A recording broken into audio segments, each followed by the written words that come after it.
to make this government unpopular with false claims and tags, and somehow is hoping that Ghanaians will buy into it. In all this, unfortunately, the NDC has not provided a single credible alternative solution. They are talking a lot, and I'm sure you know this. The NDC are talking a lot, but they are not talking about solution. Their talk is all about blame, mischaracterization, and obvious denial of realities around us in the world today. They talk through you, so you don't need me to tell you the falsehood they've been perpetrating since 2017. And I want to submit to you, and I know you know, since they talk through you, that the NDC, as a party, is all words and no solution. So what is the NDC's record in economic management in this country? And for that, as I promised you from the outset, we're going to reference you to verified data sources. We're looking at Ghana Statistical Service data. We're looking at Bank of Ghana data and World Bank data to validate our claims. So the economic performance under NDC, we're looking at GDP and the real sector performance.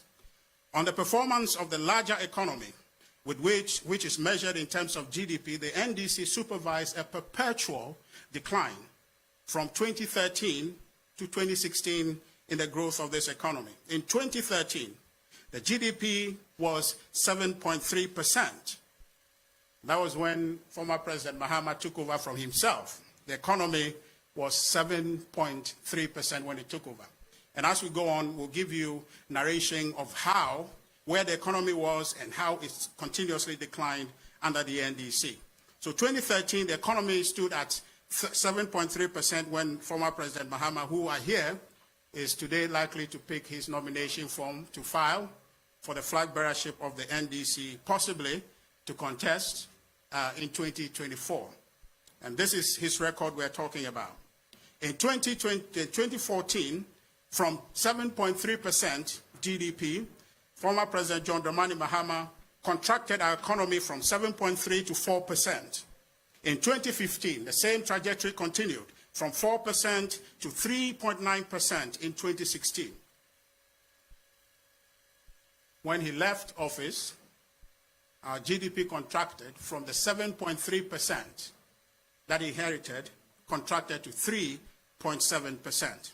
So ladies and gentlemen, in terms of GDP, percentage change in GDP, the economy under former President Mahama and the NDC deteriorated 45.2% compared to what he inherited in 2013. Similarly, so to break it down for you, the economy decreased in 2015 by 2.5%, and it decreased further in 2016 by 5.2%. So such was his performance. In the real sector, the performance of the NDC is even worse. From 2013, real sector growth plummeted significantly across all sectors. In 2014, the industry sector grew at negative rate using the 2013 performance as the base measure. Let me remind you that all these underperformance, all these poor performances that we're talking about here that the NDC recorded, it was against a backdrop of an economy they inherited in 2008, 2009, that had found oil in commercial quantities and started oil production in 2010. In fact, for the benefit of oil production in Ghana, the GDP of our country shot up to 14% in 2011. So you imagine taking the economy that grew at one point at 14% all the way to 3.7% by the time he left office. That is the NDC's record, and that is former President John Dramani Mahama's record. All that growth momentum was vanquished. The 14% that I told you was vanquished by the ex-president John Dramani Mahama. Now, there's a graph, if they project it on the screens for you. That's a GDP growth from 2008 to 2016. If you can project that, I just want to talk us through that briefly. We have a problem? Okay. So if you look, the NDC took over from the NPP at 7.2% GDP. That was when President Kufuor ended his term. This economy was growing at 7.2%. When the NDC took over in 2008, in 2009, the economy dropped from the 7.2% they inherited to 4.1%. And I'd like to stop intermittently to remind you that these are not my data. These are data that you in the press can verify, and you in the press can question whether or not what we are saying here is correct. We're trying to tell us the state of the economy that the NPP inherited and what the NDC inherited. So at 7.2, the NDC contracted the economy the first year in office in 2009 to 4.1%. In 2010, the economy grew from 4.1 to 7.9, and I'll tell you why. In 2011, the economy grew again to 14%, which I told you earlier. Now remember, I told you that before the NPP left office, we discovered oil in commercial quantities, and in 2010, we started producing oil in this country. That accounted for the 7.9 increase from 2009. Because from 2008, 2009, there was no oil production, even though it was discovered in commercial quantity. We started production in 2010, and you saw that the jump there in the graph from 4.1 to 7.9 is evidence of the oil production that started in 2010. And true to that form, you see in 2011, the economy grew further to 14%. Now, having benefited from the oil and now needing to manage the economy, to make it steady and to continue that growth momentum that we had in 2010, 2011, the NDC lost it. The economy started contracting again in 2012. In 2013, as I told you earlier, when former President Mahama took over from himself, the economy from 14%, when he was the chairman of the Economic Management Committee. I hear them a lot these days talking about people should resign, people should vacate their office. We're going to talk about that number today. 7.3, he went to 4% GDP. The economy contracted.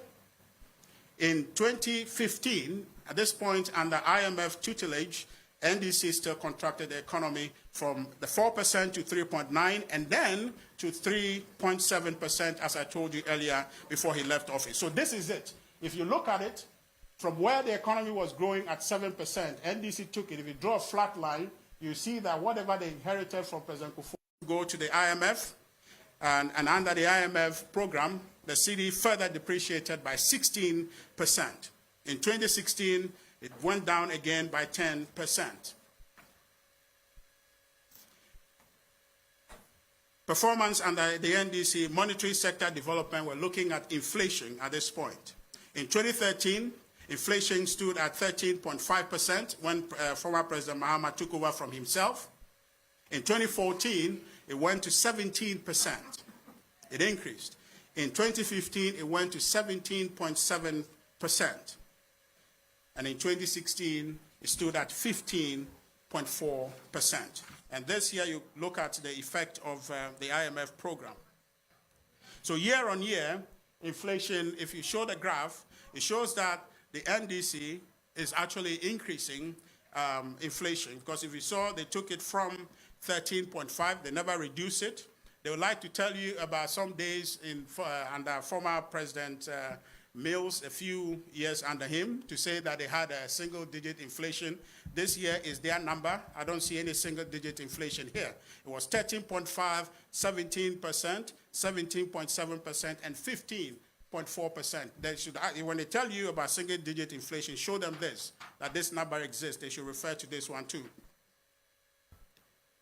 Economic performance under the NDC, monetary sector development policy rate. And this is the rate that the Bank of Ghana borrows or banks lend money from the Bank of Ghana. So it's a key indicator of the price of money.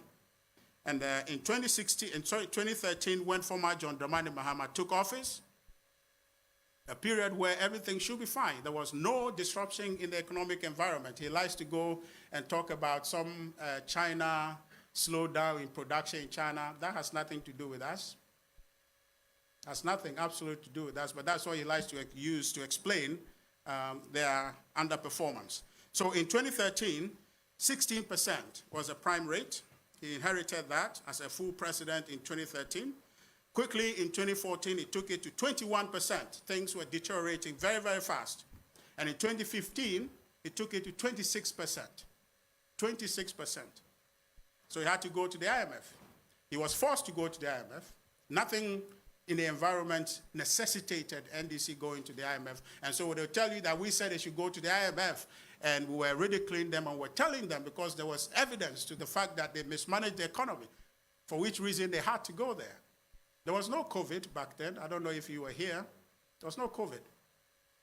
And so they went to the IMF, and the prime rate kept increasing. So ladies and gentlemen, let me give you a short summary of what we experienced under the NDC. Under the NDC, the growth of our country continues to plummet despite significant inflows of oil revenues and IMF-supported program in 2015. Abysmal real sector performance, especially in the agri sector. Sustained deterioration of the cedi against the dollar. High inflation in an undisrupted economic environment. And I want us to emphasize that there was nothing happening in this world. If anything, economies that were struggling wherever had their own internal issues. But then because the NDC didn't manage this economy, they did not build a resilient economy, we lost all the gains that they inherited from President Kufuor and from the benefit of oil, which shot our GDP to 14% in 2011. So we have high cost of borrowing. I just went through the MPR numbers for you, the prime rate for you. So it was very expensive here in this country to borrow. So when they tell you that they have managed the economy better, you ask them, and they are talking about the created job. Ask them, who were creating the jobs? Because if you're borrowing money at the rates the NDC was supervising in this economy, nobody was investing to create any jobs. So it doesn't line up. It's like somebody say, I got a straight A's in a BEC, but I never went to JHS. It's not possible. So if they were creating jobs, and they today are pretending in your studios, on your platform, saying that, oh, they can do this, they can do this. What is the evidence? If you are borrowing money at 34, some places 48 at a time, which company or which business was creating employment for Ghanaians in this country? Zero. So my friends from the media, such was the economy the NPP inherited from the NDC in 2016-2017. But the story didn't stay the same. The trajectory of our economy changed under the NPP. This economy turned around under the leadership of the New Patriotic Party. We also, as I just went through for you, the mismanagement of our economy by the National Democratic Congress. And I'd like to pause here and let you know that when you hear us call the NDC incompetent, they've earned it. We didn't just foist it on them. The numbers that I just went through for you demonstrate that they were incompetent. Because how do you explain to me that your father left you wealth, that you inherited an economy that was growing at 7.2% with the benefit of oil, and then in 2010, 2011, the economy shot to 14%, and you watch that wealth dwindle all the way to 3.7, and you walk away, and then today, you want to tell us that you're not incompetent. They are incompetent, and the evidence here supports that. It is not ours. It's not our label. It's a label they have earned themselves, and we should gladly call them that. Under the New Patriotic Party, let me use the same sources of data that I used to explain to you what the NDC has done, how they have mismanaged the economy, to demonstrate to you how is it the NPP was turning around the economy. In terms of GDP in 2017, quickly after we took over from the NDC, and ladies and gentlemen, I invite you to verify these numbers. And when they come to your studios again and they are telling you MPP was reckless, MPP mismanaged, tell them that you saw this number here today. And in fact, if you don't, I'll say that later. In 2017, we grew this economy at 8.1% compared to the 3.7% 2016. So it wasn't as if there was a growth momentum we inherited. The economy was contracting.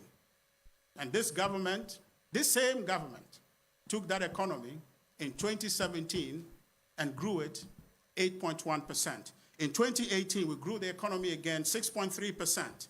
In 2019, this economy grew by 6.5%.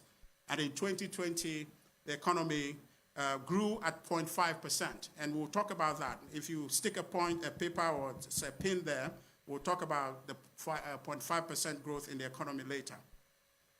In the real sector, industry under the MPP grew at the highest recorded number yet, at 16.7%. So at this point, if MPP is telling you that Ghanaians are doing well, you can tell because there's growth in the industry sector. Albeit not everybody, but you look at the growth trajectory, you're seeing that a significant number of people can find space in a 16.7% growth to find employment and to build their own capacities to do well economically.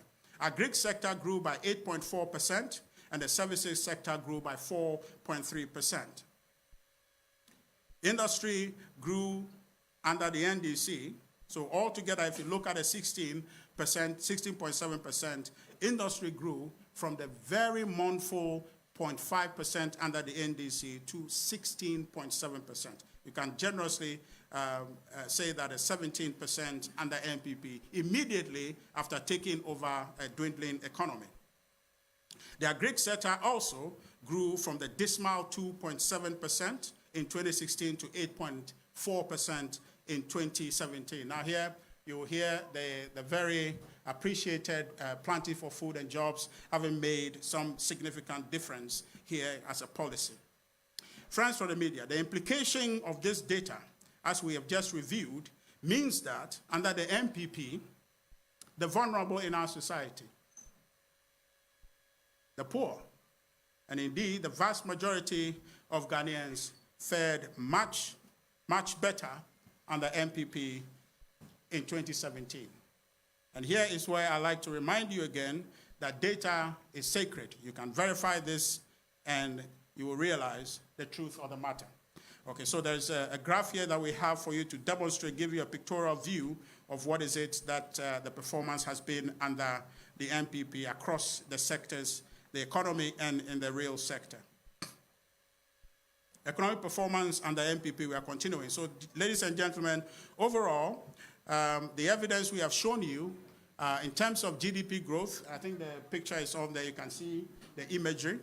The growth reports that we're just giving you by the MPP shows a 7% average growth through 2017, 18, and 19.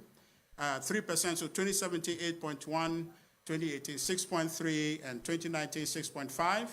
And then 2020, where we'll talk about later, 0.5%. So the data will also show you that. So there's a graph of that. So let's look at development in the monetary sector under the MPP, depreciation. In 2017, and you can quickly compare this with what I just told you about the NDC and strike the difference. In 2017, our cedi depreciated 4.9%, way, way below what the NDC reported. In 2018, 8.4, way below what the NDC experienced. In 2019, 12.9%, way below what the NDC reported. In 2020, 3.9%, way, way, way below what the NDC performance would show.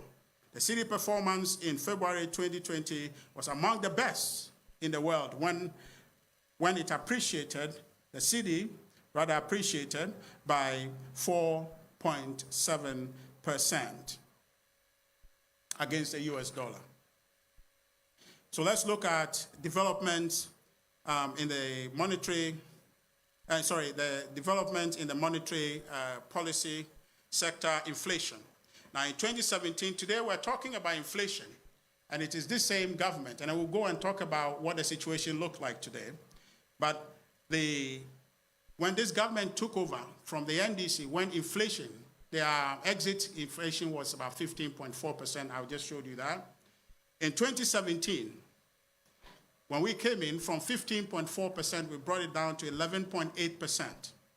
In 2018, we brought it down further to 9.4%.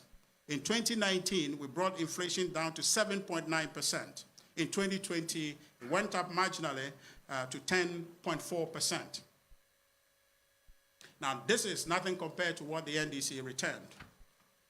And if you see a graph that we've done, you'll see that from the high 15.4%, it went all the way down up until 2020, and you know why in 2020, we'll explain that. So we're looking at economic performance and the MPP monetary sector development policy rate. We talked about the policy rate under NDC. Under the New Patriotic Party in 2017, we inherited it at 25.5% from the NDC. We brought it down very, very quickly in 2017 to 20%. Ladies and gentlemen, we're using a lot of numbers today because you can imagine the numbers and know what is it we're talking about. We brought it down from 25.5% to 20%, just immediately after taking over from them. Your question you want to ask yourself is that why in the world is NDC not able to bring it down? Why were they not able to bring it down? They will tell you IMF and the rest. They were still under IMF, but they didn't bring it down. In 2018, we brought it down further to 17%. In 2019, we brought it down to 16%. In 2020, it came down to 14.5%. This is the record of the MPP. And what this means, ladies and gentlemen, in sum total, is that cost of money reduced. Money became cheaper. But at the same time, one of the indicators for you is that when money is cheaper, the propensity is that inflation will be there. But you saw the reduction in the cost of money under MPP, but then you didn't see inflation go up. In 2017 it was 11.8, and it went down to 9.4. In 2018, it went down to 7.9 in 2019. All the while, in 2019 especially, the cost of money in this country, the base determinant was 16% from the Bank of Ghana. But then inflation kept going. So that tells you that the economy itself was generating growth. It wasn't anybody playing with the numbers. They like to use that word also. Nobody played with the numbers, because if you see the parallel analysis that if money is cheap, when there's plenty of money chasing goods and the goods are not there, then you have inflation. But if money is cheaper, with the evidence I just showed you, it means that there's more money and there's more goods. So the price did not escalate. That's the principle. That is how it works. So you can't tweak the thing. It's real. It's like real life. You're either alive or you're dead.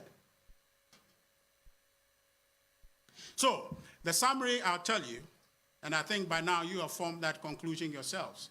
You have helped, we have helped you with this evidence cure yourself from the NDC propaganda that this government has mismanaged the economy. We have not mismanaged this economy.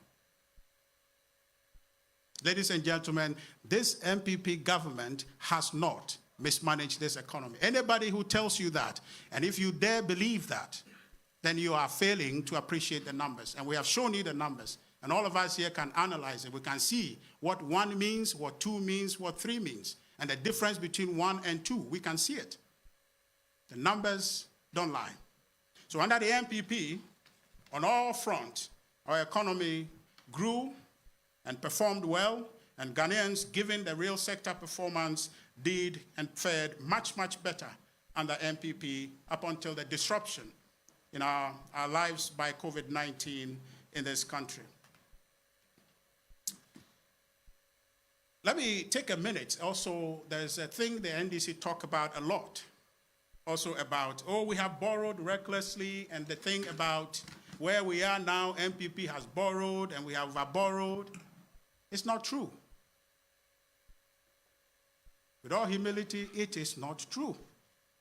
And we'll go through a few numbers for you, my friends.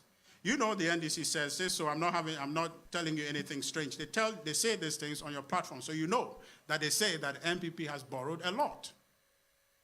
And I'm telling you, in all humility, in all honesty, that it is not true. And the data I'm going to use is common data. You can find it. They too can find it. If they dispute it, they should bring it so we can discuss it. And I hope that going forward, when we are doing these discussions on your platforms, you will ask us for evidence. And you will have the evidence so we can measure who has the right evidence and who is making it up. The fact is simply that the NPP has not overborrowed. But let's do that again with data. And I don't know if the graph is out here. It'll be difficult for you to see it over here, but I'll try and go through for you. Now, if you see from the first one, so there are 3 sets of graphs. And every sets, every graph will add 1 year to it so that we can explain it for you. So this is the debt accumulation of our country between 2014 and 2019. So this is the rate at which we're accumulating debt, NDC, NPP at this point. So we're going to look at who is borrowing more. So you see on your very extreme left over there, it is 50% under NDC. So therefore, if we're borrowing, or if our loan basket or our debt basket was about two cedis or 1 cedi, the NDC borrowed 1 more cedi. If our debt was 5 cedis, NDC borrowed 5 more cedis. 50%. That was at the rate at which they were accumulating debt. 50%. And so this was 2014. And you go to 2015, this is when they went to IMF. And so they were forced to bring it down. I was trying to hustle a document I had from 2016. At some point, the NDC wanted to borrow money, went to IMF, and it was declined. Okay? So they were forced, literally, to bring borrowing down to 26% in 2015. So they were forced to reduce borrowing. They were borrowing freely, before we got to the IMF. And so in 2016, further were forced to bring it to 22%. And then we took over in 2017. We brought it down further to 16.6%, still under the IMF situation. And now the question I ask is that, is the same IMF? And they say, if they say we are borrowing a lot, why is it that 2 years under the IMF, they kept it still high? They were only able to manage a 4% decrease from 2014 to 2016. And we came in 1 year. We brought it from 22 to 16.6%. I'm sure you are beginning to see a picture of who borrowed more. In 2018, we brought it down further again to 14.5%. And here in 2018, you see that little drop on top of the graph, the tall one there, tells you the effect of the banking sector cleanup. And there's about some 21 or 25 billion that was spent to restructure the banking sector. And ladies and gentlemen, I have to tell you, even though the NDC like to foist it on us, they created a mess.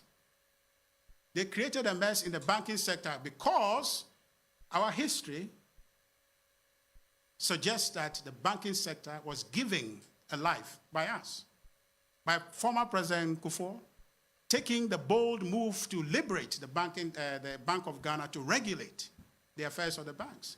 And that environment gained life. And there was once upon a time in this country, you'll be there and loan companies will be chasing you with money. We gave life to that sector. So our records suggest we would manage it better. The NDC messed it up, and now we had to make a difficult decision. And that decision would be to continue to placate the environment. What they did, to create the 4 cents, I think we talked about that last time here. They create the 4 cents for operators in that sector that, oh, government will always come and give you liquidity support. And what we knew was that the liquidity support they were giving to people who were mismanaging the banks, who were acting unprofessionally in that sector, the money did not go to pay the customers. When the Bank of Ghana gives you liquidity support, what that is meant to do is to help you meet your customers' demands because they have their money with you. You have invested that money in buying a house, in buying some government bond, or buying anything. You invest the money because the banks, they don't keep the money in a room. They invest it. So when your customers come for money and you don't have it, you go to the Bank of Ghana for liquidity support. But in the case of the banking sector situation that the NDC vanquished and left for us, the banks were going for liquidity support, not to pay their customers. They were taking the liquidity support and investing that in other things. This is not news. I'm sure you know this. This was the problem. So that if NPP were going to continue that, then we'll have a situation where the government will have to absorb all the banks and be paying them. If we decided to do the liquidity support the NDC was doing, because when Bank of Ghana was giving them money, what it meant was that Bank of Ghana has assumed responsibility for the liabilities of the banks. Because the monies they were giving the banks, they were not using it to address the concerns their customers had. They were using it to invest. Some were investing in new insurance companies and the rest. You hear some of the cases that have come to court. They are going back and forth, agreeing and signing plea deals and the rest of it. They've been fined to pay the monies back. They took our money. The NDC gave it to them. Instead of solving the problem, the NDC papered over the thing and handed it over. And we had the responsibility to do the right thing or continue on that path. And we did the right thing. Today, and in 2020, we suffered from that. But you see, the difference is that we have two political parties. One that is effectively an election machine. They decided just to exist to win election and use that outcome for whatever it is they want. And their record suggests to you that anytime, and you can do that analysis, anytime the NDC is in government, this economy suffers. It started from when we took over from former President Rawlings in 2001. The economy was in distress. There's a CSO recently called CDS Africa did some analysis of a debt restructuring that former President Kufuor's government had to do coming into office, taking over from the NDC. So the record is there to say. So we, in 2018, because of the banking sector performance, or the banking sector cleanup, the performance of our debt went up. Instead of the normal, if you take away the banking sector, 21 billion that we spent, you have our debt reduction from 16%, which we brought it, to 14.5%. But if you add the banking sector cleanup, it will come up to 21.4%. So we take the next graph, and that is from 2015, 2016, 17, 18, and 19. So here, I just want you to see the 2019 incorporation. So from 2018, you saw that we brought it down in real term to 14.6, but if you add the banking sector cleanup, it comes to 21.4. In 2019, it went up under us to 15.9, and then if you add, again, 15.9, but the actual, if you include the banking sector cleanup and the energy sector cost payment, it comes to 25.9. And the last graph, now all of this, nothing compared to what the NDC left us with. And so you look at 2020 also, when you add 2020, we went from 2020 from 22.4 to 33.6. Now, ladies and gentlemen, again here, 2020, we know what happened, and we'll talk about that here shortly. So impact of COVID-19 on the economy. This is where I've been promising you we'll talk about. I had a nose mask in my pocket, and mistakenly I left it in my office, but I was going to wear that for you to see, for a second to imagine what we went through in this country. You, the media, were in the front line, so I don't need to lecture you on what happened in this country in 2020. All of us were beat into our rooms. We were afraid of each other. Lovers could not kiss, could not shake hands with anybody.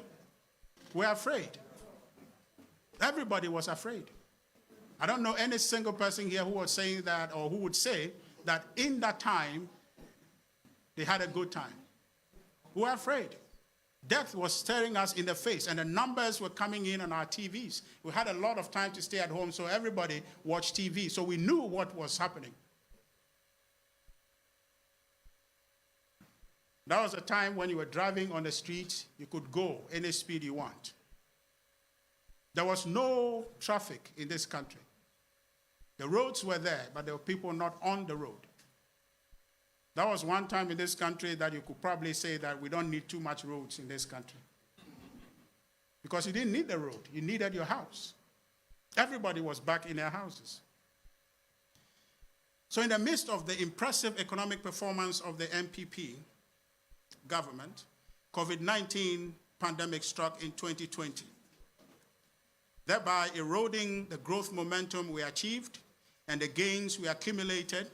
All of it was lost to the attendant global recession that the coronavirus brought with it. In the next graph that I will show you, if you pay attention, you will see just how things went down.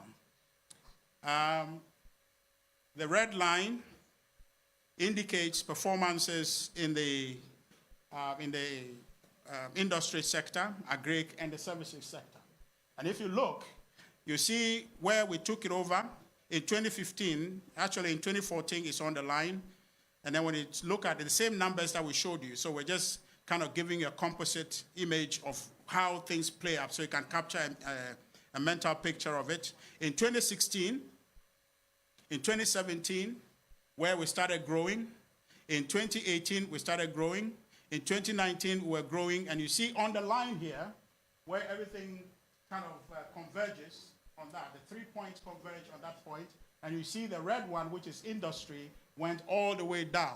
That is the direct effect of the lockdown that shattered global supply chain system. So there was nothing moving anywhere. The global economy came to a standstill. That's the effect. That is the effect. And so if you're looking at that graph, and you want to ask yourself, why and when did we start going down? In 2020, that tells you. And you ask yourself, 2020, what happened in Ghana and what happened in the world? I don't have to answer that for you. I'm sure if the question is asked, all of you will say it's COVID-19. Following the entrance of COVID in our country, the Ministry of Finance conducted an assessment of the likely budgetary impact of the virus. On the revenue side, the government projected, and these are very conservative numbers, the government projected a loss of about 5.7 billion in oil revenue due to the 2/3 decline in crude oil prices. Non-oil revenue was projected to fall by a conservative estimate of 2.3 billion due to the slowdown in the economy. Everything started, ladies and gentlemen, as I showed you on the graph, everything started unraveling, and was unraveling not only in Ghana, but across the world. Everywhere was in pain. Everybody was in pain. And I want to pause here. If you have the video. You recognize that we are in a world in which exogenous shocks more often than before hit innocent bystanders. Ghana has been working towards good policies for quite some time. And then COVID and the war hit. And that significantly undermined Ghana, and it's not just Ghana, so many countries. Somehow, some way, if fate does not prevent an NDC win power, all of us will be in this country, NDC would have won, and they will have zero solution to solve any problem, would have been worse off. That is the proposition before us. That's what you force us into if you don't hold the NDC accountable. And I'm saying this painfully because it happened before. When President Kufuor was in office, it was this ways and means thing the NDC was doing, demonstrating, doing all the things they were doing, and somehow they won. In fact, they lost. In my view, the 2008 election, you saw we led. Our candidate won. It was just about 23,000 votes. But 2024, that will not happen. I hope with your help and the right conversation in our country, the MPP would win 2024 fair and square, because we are better managers of the economy, and the evidence supports that. The evidence supports that.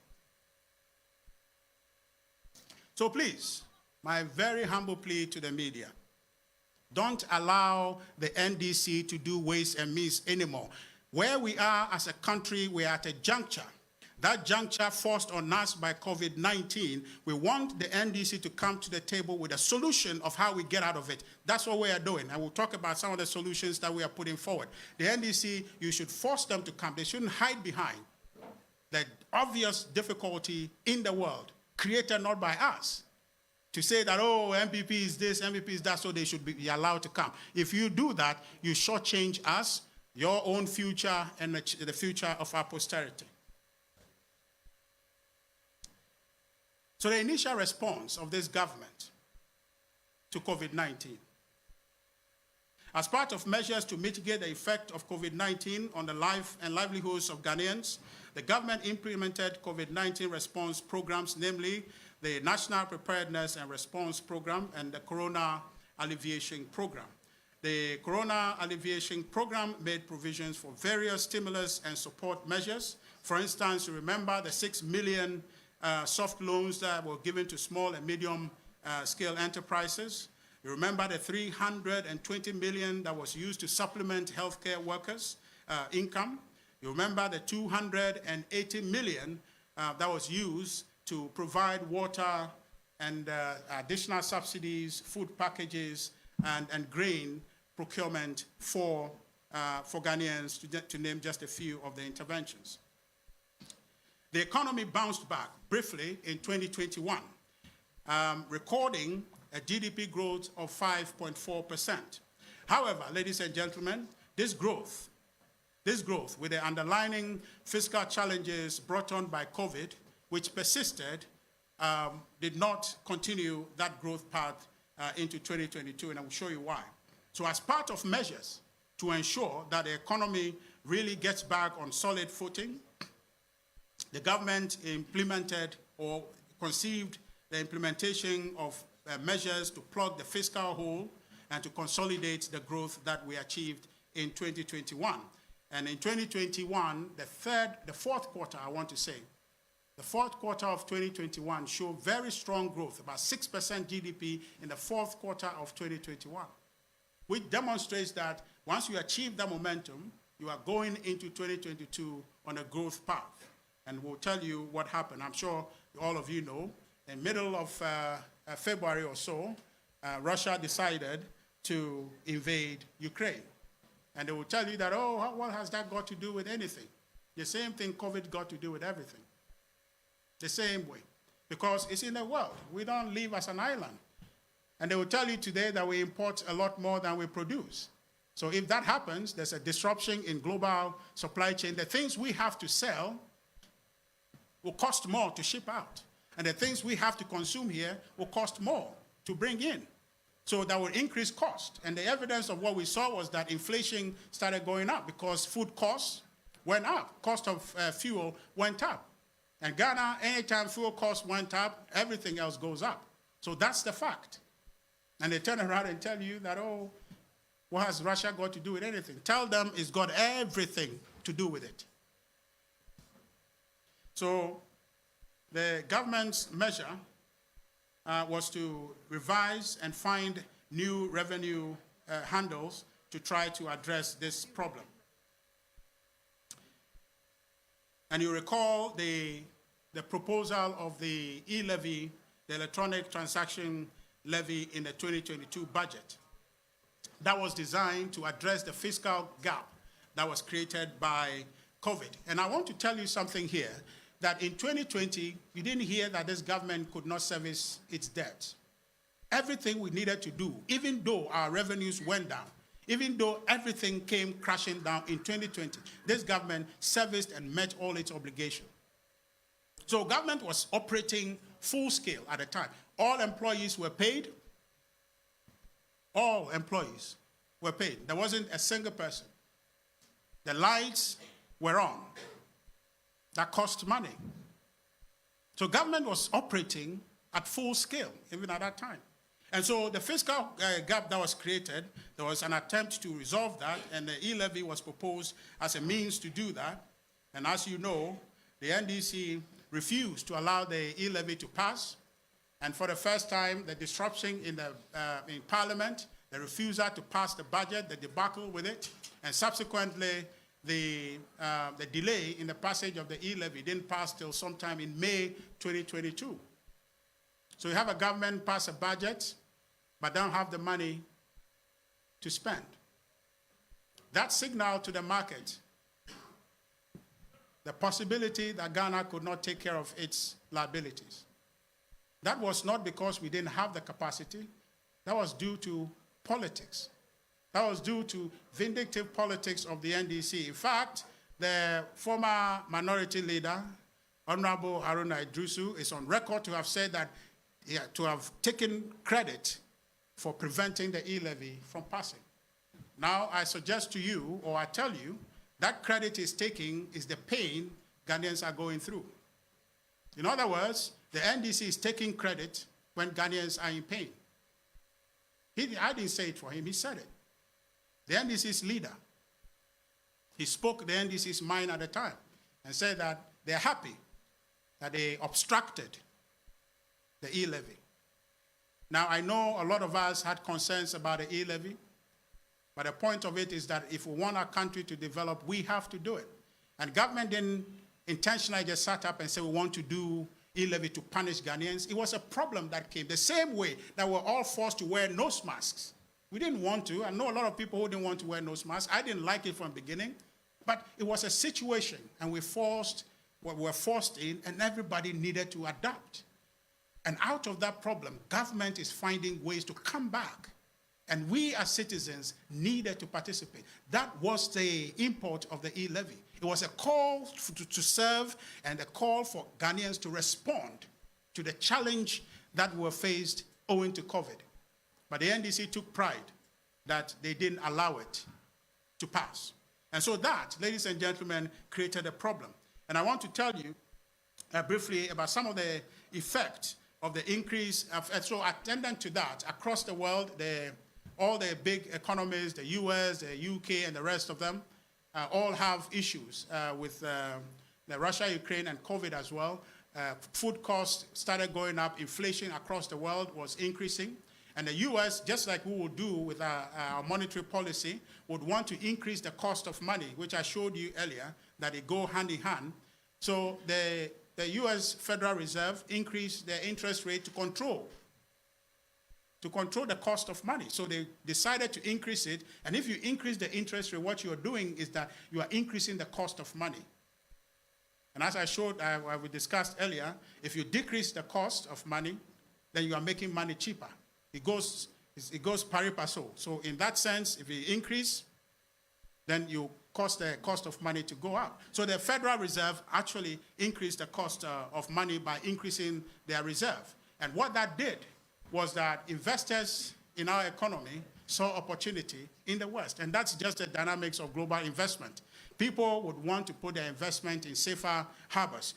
But then in Africa, interests usually are high, so they like to invest here. But when they see opportunity in the West, where interest rate is going up, they'll move it there. And when the US dollar goes up by way of the increase of the Federal Reserve interest rate, what it does is that it depreciates. It devalues all other currencies in relation to the dollar. So that was what happened. So if you see that our cedi was losing value at the time, it was because investors here saw opportunity in America and were shipping their monies out. And the report will show you that indeed there was that mass exodus of investment out. What that meant is, and I'll talk to you briefly about some of the effect of that, what that meant was that our reserve position was affected. Because when people want their dollars or they want their investment back, they won't take it in cedi, they take it in dollars. So our reserve dwindles. So some of the effects of this mass exodus chasing after dollar because the Federal Reserve has increased its interest rate is depreciation of the cedi in relation to the dollar. It creates an adverse impact on our foreign reserve, which I told you about. It triggers downgrades. And you remember, the NDC will say, oh, and the Fitch have downgraded us. Sanders and Poor's have downgraded us. Yes, because, why? Our economy, based on what the NDC did in Parliament against the e-levy, was dwindling. And then with the operation in the U.S. Federal Reserve increasing their interest rate, our currency was dwindling. And so those things happened and also led to shortfall in auctions, just to mention a few. So the effect of this, you can see it. I think there's publication here on CTFM says cedi depreciation pushes Ghana's debt to 393 billion, and that is 78.3%. So around this time, this was what has happened. cedi loses 53.8% of its value as government adds 93 billion to our debt. And that's one thing we didn't talk about. So in terms of debt accumulation, if you look at it from debt to GDP ratio, is deceptive. What you look at is the actual accumulation, because right here, you just saw that when the cedi depreciates, you add onto your debt without borrowing more, right?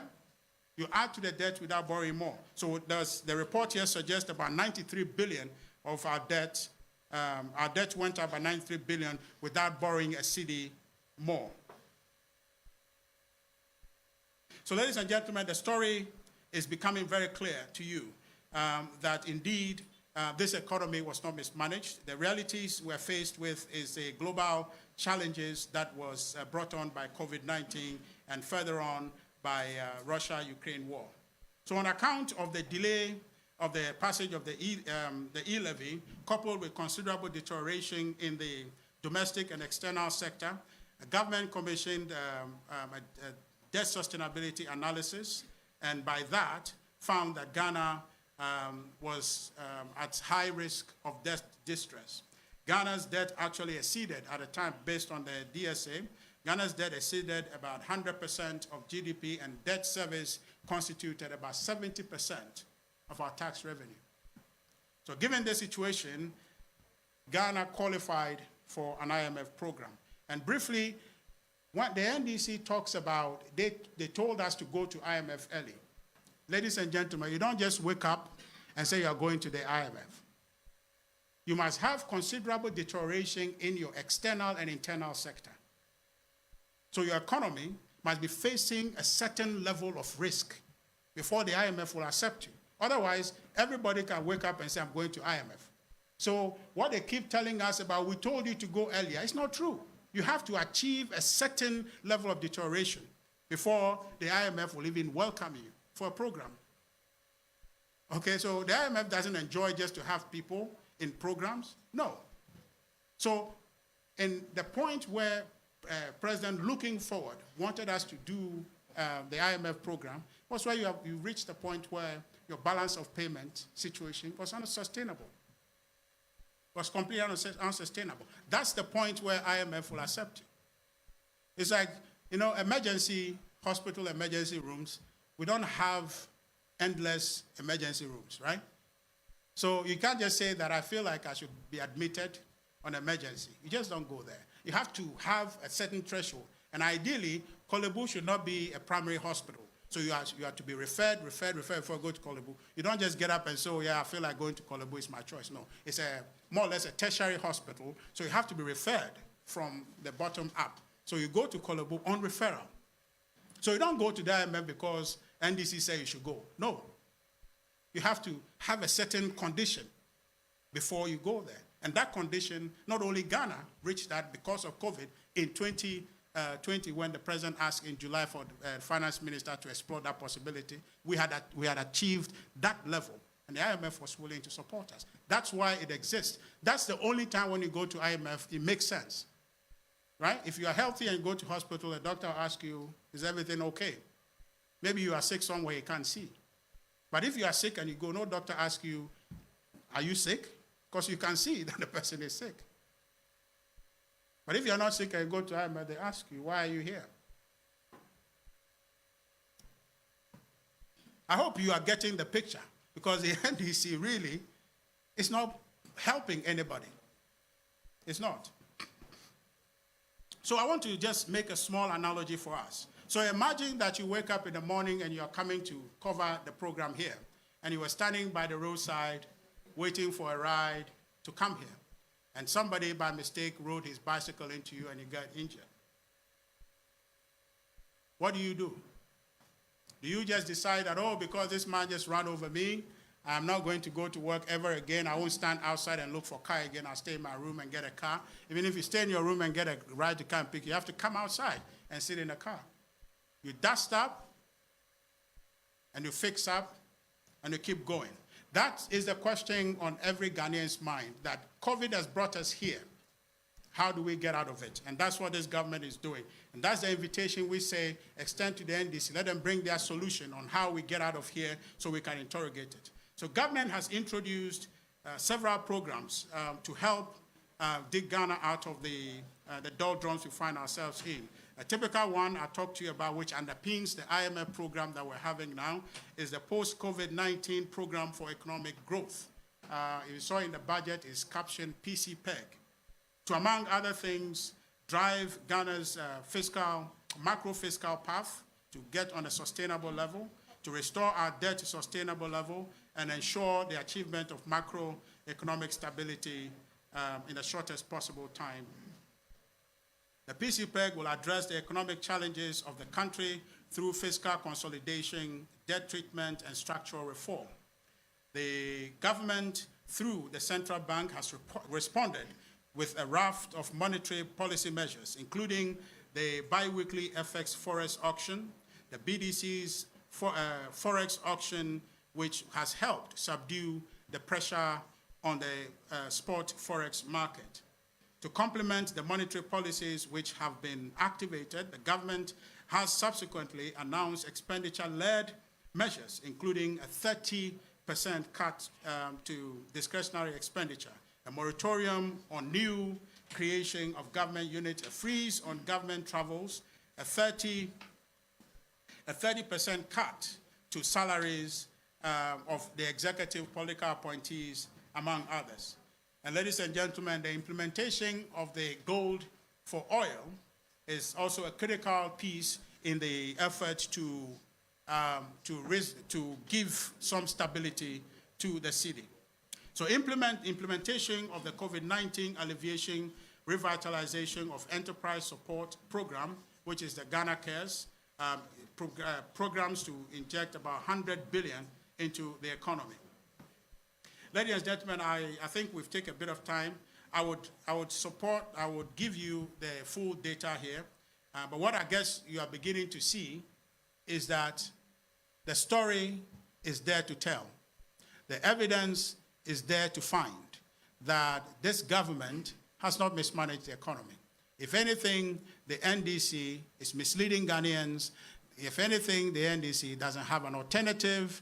If anything, the NDC is not trying to find any solutions to the problem except to promote its interest in seeking political power. So in conclusion, through these the innovative measures that you will reference in the statement I will give you, the government is demonstrating its resolve to build back this economy quicker and faster and restore fiscal rectitude in the shortest possible time. Government commitment to these measures is a clear assurance that we are on the right track and capable of causing a turnaround of the economy with the resolute support of all Ghanaians, and I want to emphasize with the resolute support of the media. With the resolute support of the media, because without you, the right story cannot be told. I would like to implore you, do us the favor. In fact, do yourself the favor, because when this thing goes south, because the NDC takes over, in the very unlikely event, all of us will be in the same boat. Well, thank you, and I appreciate your patience.